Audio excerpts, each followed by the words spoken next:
ಈ ರೀತಿ ಮಾಡ್ಕೊಂಡು ತಿನ್ನೋದ್ರಿಂದ ಹೆಣ್ಮಕ್ಳಿಗೆ ಆರೋಗ್ಯಕ್ಕೆ ತುಂಬ ಅಂದರೆ ತುಂಬಾ ಒಳ್ಳೆಯದು. ಹಾಯ್ ಮೈ ಬ್ಯೂಟಿಫುಲ್ ವ್ಯೂವರ್ಸ್, ಹೇಗಿದ್ದೀರಾ? ಎಲ್ಲರೂ ಚೆನ್ನಾಗಿದ್ದೀರಲ್ವಾ? Welcome back to my YouTube channel. ಯಾರೆಲ್ಲ ನನ್ನ ಚಾನಲನ್ನು ನೋಡ್ತಾ ಇದ್ದೀರಾ, ಸಬ್ಸ್ಕ್ರೈಬ್ ಮಾಡಿಕೊಂಡು ವಿಡಿಯೋನ ಪೂರ್ತಿಯಾಗಿ ನೋಡಿ. ಎಲ್ಲೂ ಕೂಡ ಸ್ಕಿಪ್ ಮಾಡಿಬಿಡಿ. ಲೈಕ್ ಮಾಡಿ, ಶೇರ್ ಮಾಡಿ, ಕಮೆಂಟ್ ಮಾಡೋದನ್ನು ಕೂಡ ಮರಿಬೇಡಿ ಸ್ನೇಹಿತರೆ. ಯಾಕಂದರೆ ಇದು ಅಷ್ಟು ಒಳ್ಳೆ ರೆಸಿಪಿ ಅಂತ ಹೇಳ್ಬೋದು. ಬಿಳಿ ಎಳ್ಳು ಕೇಳೇ ಇರ್ತೀರ. ಇದ್ರ ತಿನ್ನೋದ್ರಿಂದ ಆಗೋ ಲಾಭಗಳೇನು ಅಂತ ಅಂದ್ಬಿಟ್ಟು ತಿಳ್ಕೊಳ್ಳೋಣ. ಮತ್ತು ಇದನ್ನು ಹೇಗೆ ಮಾಡೋದು, ಬಿಳಿ ಎಳ್ಳಿನ ಲಾಡು ಅಂತ ಅಂದ್ಬಿಟ್ಟು ಹೇಳ್ಬೋದು. ತುಂಬ ಅಂದರೆ ತುಂಬ ಈಸಿ. 3 ಇಂಗ್ರೀಡಿಯೆಂಟ್ಸ್ ಸಾಕು ಸ್ನೇಹಿತರೆ. ಸೂಪರ್ ಡೂಪರಾಗಿ ಈ ಒಂದು ರೆಸಿಪಿ ರೆಡಿ ಆಗಿಬಿಡತ್ತೆ. ಇಲ್ಲಿ ಸುಮಾರು 1/4 kg ನಾನು ಬಿಳಿ ಎಳ್ಳನ್ನು ತೊಗೊಂಡಿದ್ದೀನಿ. ಕಪ್ ಲೆಕ್ಕದಲ್ಲೇ ತೋರಿಸ್ತಾ ಇದ್ದೀನಿ, ಅಥವಾ ನೀವು ಬೌಲ್ ಲೆಕ್ಕದಲ್ಲಿ ಬೇಕಾದರೂ ನೀವು ಮಾಡ್ಕೊಳ್ಬೋದು.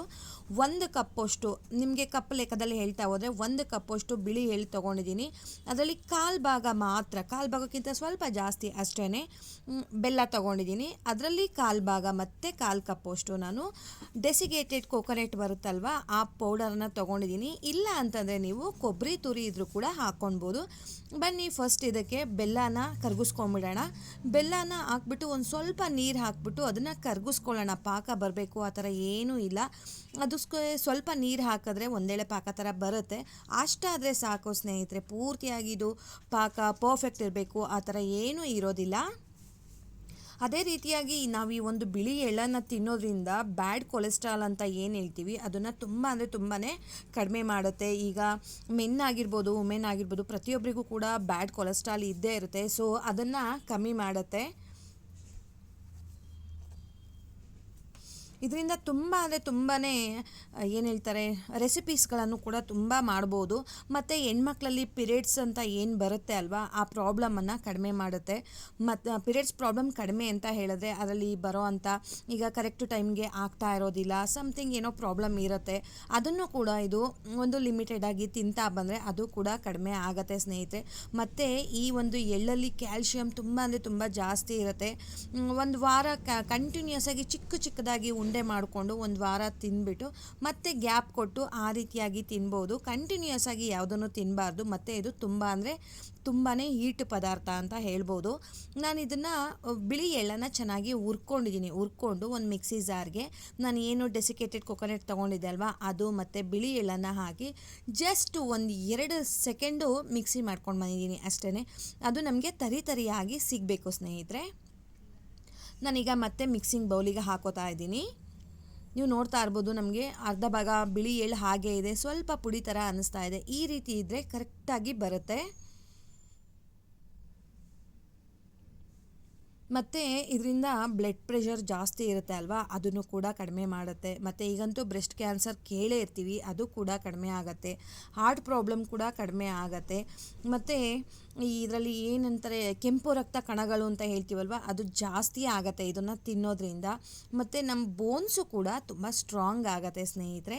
ಈ ಸ್ವಲ್ಪನೇ ನಾವು ಏನು ಪಾಕ ಮಾಡಿಟ್ಕೊಂಡಿದ್ವಿ ಅಲ್ವಾ, ಬೆಲ್ಲನ ಕರಗಿಸ್ಬಿಟ್ಟು, ಸೊ ಅದನ್ನು ಹಾಕ್ಕೊಂಡು ನಿಮಗೆ ಯಾವ ಸೈಜಲ್ಲಿ ಬೇಕೋ ಆ ಸೈಜಲ್ಲಿ ಉಂಡೆಗಳನ್ನು ಕಟ್ಕೊಳ್ತಾ ಬರೋಣ. ಈ ರೀತಿಯಾಗಿ ಮಾಡೋದ್ರಿಂದ ಪರ್ಫೆಕ್ಟಾಗಿ ಈ ಒಂದು ಕರೆಕ್ಟು ಮೆಷರ್ಮೆಂಟ್ ಅಂತ ತೊಗೊಂಡ್ರೆ ಪರ್ಫೆಕ್ಟಾಗಿ ಬರುತ್ತೆ ಸ್ನೇಹಿತರೆ. ಇದು ತುಂಬ ಅಂದರೆ ತುಂಬ ಚೆನ್ನಾಗಿರುತ್ತೆ. ತಿಂತಾ ಇದ್ದರೆ ಇನ್ನೂ ಬೇಕು ಅನಿಸುತ್ತೆ. ಇದು ತುಂಬ ಹೀಟ್ ಪದಾರ್ಥ ಆಗಿರೋದ್ರಿಂದ ಒಂದು ತಿಂದರೆ ಸಾಕು. ಆದಷ್ಟು ಚಿಕ್ಕದಾಗಿರೋ ಉಂಡೆಯನ್ನೇ ನೀವು ಮಾಡ್ಕೊಳ್ಬೋದು. ಮತ್ತು ಬಾಣಂತಿಗಳಿಗೂ ಇದನ್ನು ಕೊಡ್ತಾರೆ ಅಂತ ಹೇಳ್ತಾರೆ. ಇದು ಏನಂತಾರೆ, ಹೀಟ್ ಪದಾರ್ಥ ಆಗಿರೋದ್ರಿಂದ ಬಾಣಂತಿ ಬೆಚ್ಚಗಿರಬೇಕು ಅಂತ ಹೇಳ್ತಾರೆ.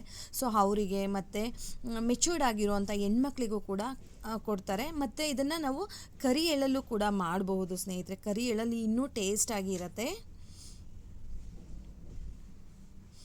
ನಾವು ಇದನ್ನು ತಿನ್ನೋದ್ರಿಂದ ನಮ್ಮ ಡೈಜೆಷನ್ ಪವರ್ ಕೂಡ ತುಂಬ ಚೆನ್ನಾಗಿ ಆಗುತ್ತೆ, ಡೈಜೆಷನ್ನು. ಮತ್ತು ಯಾರಿಗಾದರೂ ವೀಸಿಂಗ್ ಪ್ರಾಬ್ಲಮ್ ಇದೆ ಅಂದರೆ ಅದು ಕೂಡ ಕಡಿಮೆ ಆಗುತ್ತೆ ಸ್ನೇಹಿತರೆ. 1-2 ಹೇಳ್ತಾ ಹೋದರೆ ತುಂಬ ಅಂದರೆ ತುಂಬಾ ಇದೆ. ಸೊ ಮನೆಯಲ್ಲಿ ಈ ರೀತಿಯಾಗಿ ಕಡಿಮೆ ಅಂದರೂ ತಿಂಗಳಿಗೆ 1 ಸಲ ಈ ರೀತಿ ಮಾಡ್ಕೊಂಡು ತಿನ್ನೋದ್ರಿಂದ ಸ್ವಲ್ಪನಾದರೂ ಬೆನಿಫಿಟ್ಸ್ ನಮ್ಮ ಬಾಡಿಗೆ ಸಿಗ್ತಾ ಹೋಗುತ್ತೆ. ಸೊ ಡಾಕ್ಟರ್ ಹತ್ರ ಹೋಗೋದನ್ನ ಒಂದು ಸ್ವಲ್ಪ ದಿನ ನಾವು ಮುಂದಕ್ಕೆ ಹಾಕ್ಬೋದು ಅಥವಾ ಕಡಿಮೆ ಆಗ್ಬೋದು. ನೀವು ಕೂಡ ಮಿಸ್ ಮಾಡದೆ ಈ ಒಂದು ರೆಸಿಪಿಯನ್ನು ಟ್ರೈ ಮಾಡಿ. ಹೇಗೆ ಬಂತು ಅಂತ ಹೇಳೋದನ್ನು ಮಾತ್ರ ಮರಿಬೇಡಿ ಸ್ನೇಹಿತರೆ. ಮತ್ತು ಇದರಲ್ಲಿ ಹೇಳಬೇಕು ಅಂದರೆ ಆ್ಯಂಟಿಬಯೋಟಿಕ್ ಪವರ್ ಕೂಡ ಜಾಸ್ತಿ ಇದೆ ಸ್ನೇಹಿತರೆ. ನಾವು ಇದನ್ನು ತಿಂತಾ ಹೋದಷ್ಟು ನಮ್ಮ ಬಾಡಿನಲ್ಲಿ ಆ್ಯಂಟಿಬಯೋಟಿಕ್ ಪವರು ಜಾಸ್ತಿ ಆಗುತ್ತೆ. ನಾನು ಹೇಳ್ದಾಗೆ ಬ್ಲಡ್ ಪ್ರೆಷರ್ ಕೂಡ ಕಡಿಮೆ ಆಗುತ್ತೆ. ಆ ಪ್ರೆಷರ್ ಅನ್ನೋದನ್ನು ನಮಗೆ ತುಂಬ ಕಡಿಮೆ ಮಾಡುತ್ತೆ. ಡೈಜೆಷನ್ ತುಂಬ ಚೆನ್ನಾಗಾಗುತ್ತೆ. ಸೊ ಮಿಸ್ ಮಾಡದೆ ಈ ಒಂದು ರೆಸಿಪಿಯನ್ನು ಟ್ರೈ ಮಾಡಿ. ಮತ್ತು ಈಗಂತೂ ಎಲ್ರಿಗೂ ಕೂಡ ಹೇರ್ಸ್ ಮೇಲೆ ತುಂಬಾ ಕಾನ್ಸಂಟ್ರೇಟ್ ಮಾಡ್ತಾರೆ, ತಲೆ ಕೂದಲು ಬಗ್ಗೆ. ಸೊ ಅದು ಶೈನ್ ಆಗಿ ಹೆಲ್ದಿಯಾಗಿ ಗ್ರೋತ್ ಆಗಬೇಕು ಅಂದರೆ ಅದಕ್ಕೂ ಕೂಡ ಇದು ಹೆಲ್ಪ್ ಮಾಡುತ್ತೆ. ಬಿಳಿ ಎಳ್ಳಿನ ಲಾಡು ಅಂತ ಹೇಳಿದ್ರೆ ತಪ್ಪಾಗಲ್ಲ. ಹೋಗಿ ಬರಲಾ? ಬಾಯ್ ಸ್ನೇಹಿತರೆ, ನಮಸ್ತೆ.